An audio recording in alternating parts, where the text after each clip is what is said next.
With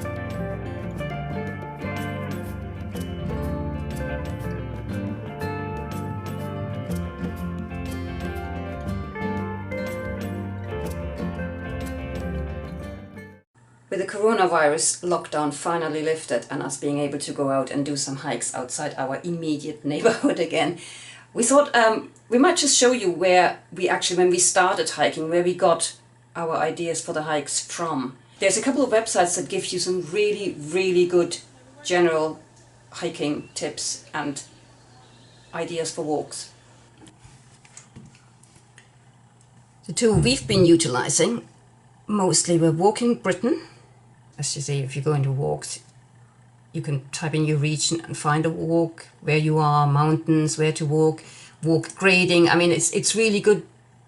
You can sort of just look for easy walks or just look for moderate walks, or if you want something a bit more challenging, you know, go for the harder walks.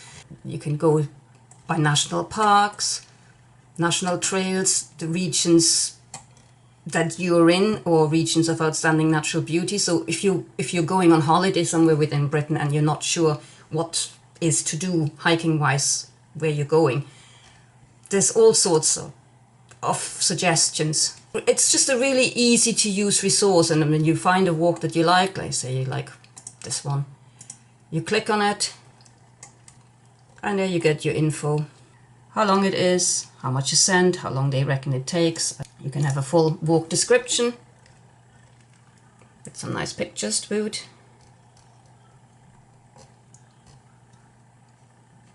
And of course a route map. You get a good idea of what the walk is like. You can easily transfer it to your own maps if you want. There's a simplified version. The other site that we utilize is Go for a Walk. Similar sort of thing, obviously slightly different layout, but again, you know, you can look for walks, you can look for walking gear. They have a lot of general information as well, walking gear, camping, peak bagging. There's loads and loads and loads of ideas. This is a charged for site, not to get into the site obviously, but if you want to get walks downloaded from this one, there is a fee. I think what they do is they sell you credits, and then you can, you know, as a one-off fee, you get so many points, and then every time you download a walk, it costs you so many points, so to speak. But they are all very, very reasonable. They're very well maintained sites.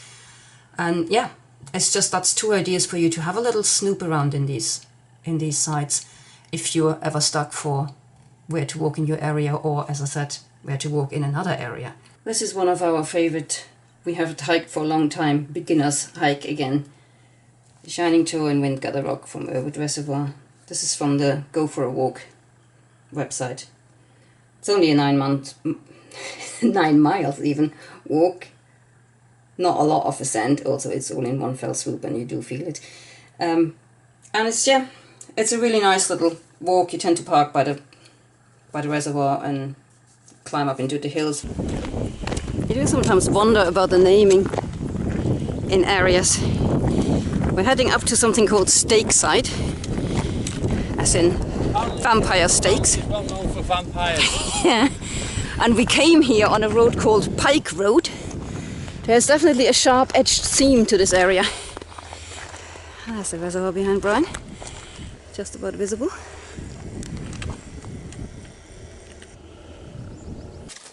It is astonishing and depressing, and astonishingly depressing how quickly you lose condition. It's been, well, less than 3 months since the end of the Cumbria Way, yeah.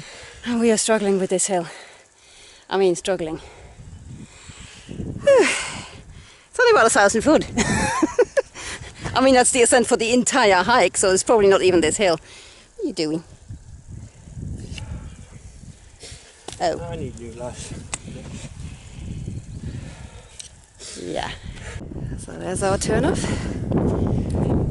Probably can't see anything because I'm going into the sun. Shining Toe. Cat and Fiddle this way. You can just about see the building by the pylon there. I'm my new PCT look. It's not all black. Green, black. It's also totally not on the PCT, but you know, don't let that spoil it. I know you lads like the tights. also sporting my buff because the sun got to him a bit. Yeah. I mean, more than usual. Just like the PCT, more switchback. Not as big as the PCT. Yeah. Switchbacks of 2 inches up a hill that's maybe, 10 foot. Now this is the nice thing about this walk we're doing today. I mean, even so the hill up killed us because we are so unfit now. Once you're on the top, you're on the top. I mean, this is like what we're looking at here is probably the maximum elevation gain we have from here on in. So it's a nice little stroll along the ridges from here on in.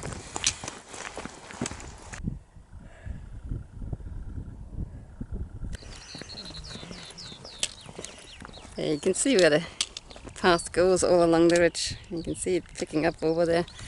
We're just staying on this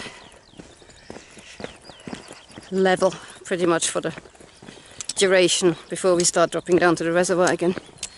Very busy today, so oddly enough, seeing that it's a Tuesday lunchtime.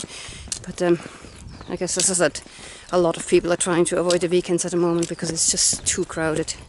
You can't really keep your distance properly. So I'll show this, by the way. This is the civilized way of getting a trail through moorland.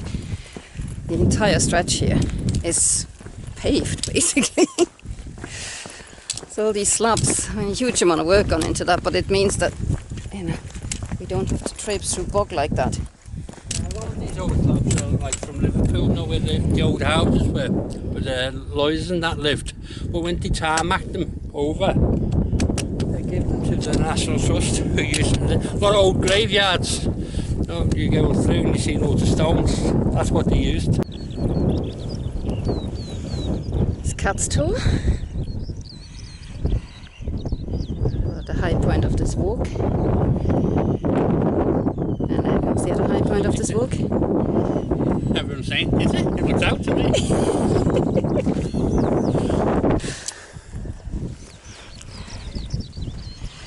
It's all downhill from here.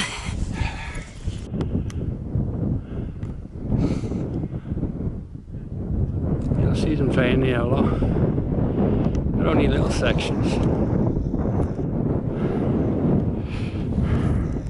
Nice and craggy, so like my face. It's the age there. I just crossed the road here. Now this is actually, if you follow this road down, you get to pretty much where our car is parked. So that's one half of the walk can be done as a separate walk. It's this way! You can also do this other loop. You can start from the bottom, come up here, and then do the second half that we're about to do now as a second loop. So it's a great walk when you're not sure of the weather, because you've got plenty of opportunities to make it into a shorter walk if the weather turns evil. But we are off to Windgather Rocks because the weather is glorious. The convenient flags have gone. Instead we have now nice bouncy sandy soil. Still very pleasant walking. And there's Windgather Rocks in the distance there. Maybe I can actually zoom into them. I mean, the camera's capable of it, but what I can actually find what I'm looking at in this black... Oh, down here, sorry. There we go, Windgather Rocks. You find that a bit hard to see. There's the rocks that Brian thought we were at earlier. Yeah. This is the extra climbing rocks, this is Windgather Rocks, and you can see it's really busy today. Yeah. See all the people climbing on it. Social distance. Wow. And this is a weekday. You can imagine what it's like on a weekend. We obviously will not engage in any kind of climbing activities. We just stroll past. Way too old for that, yeah. Now dipping into what's left of the woods. There's been a lot of disease. It looks, I mean, from the trees that you can still see, not so much here, but a bit earlier on, there was a little stand of trees. It looks like they've had a bit of a disease go in. Nothing looked very healthy. So I'm guessing that's why they've knocked everything down.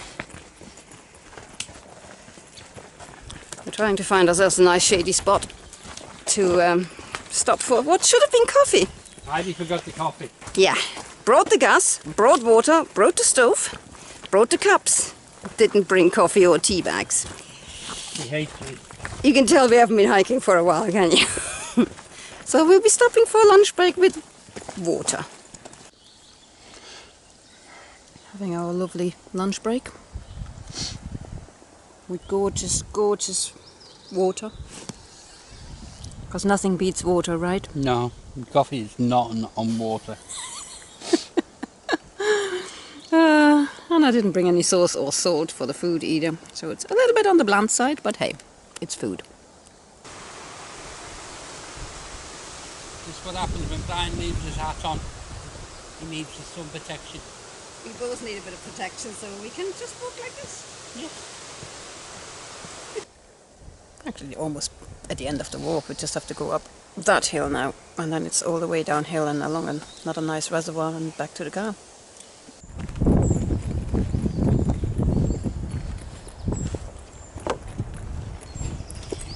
Bridge over the raging river.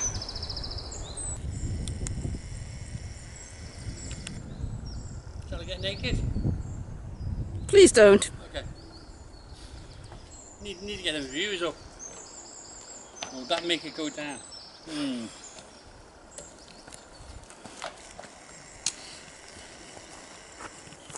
Do for use. Another short, sharp climb to get out of the woods. Oh,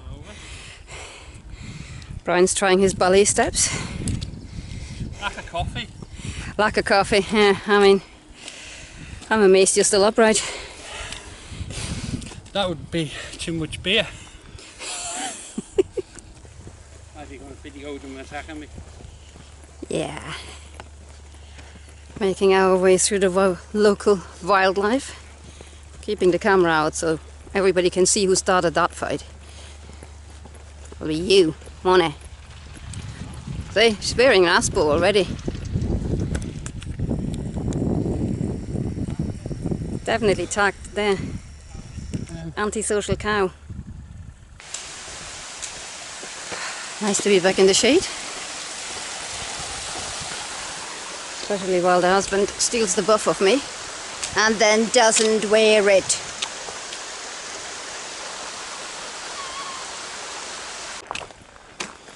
There's the head of Fernley Reservoir. That means we're now on the home stretch. We just need to make it to the end of the reservoir. And that's where the car is.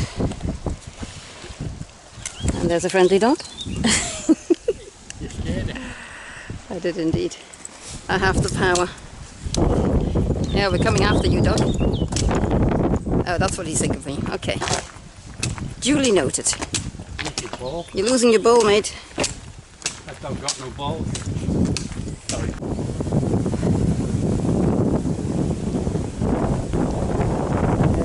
Nearly at the end of the reservoir now. There's the inlet.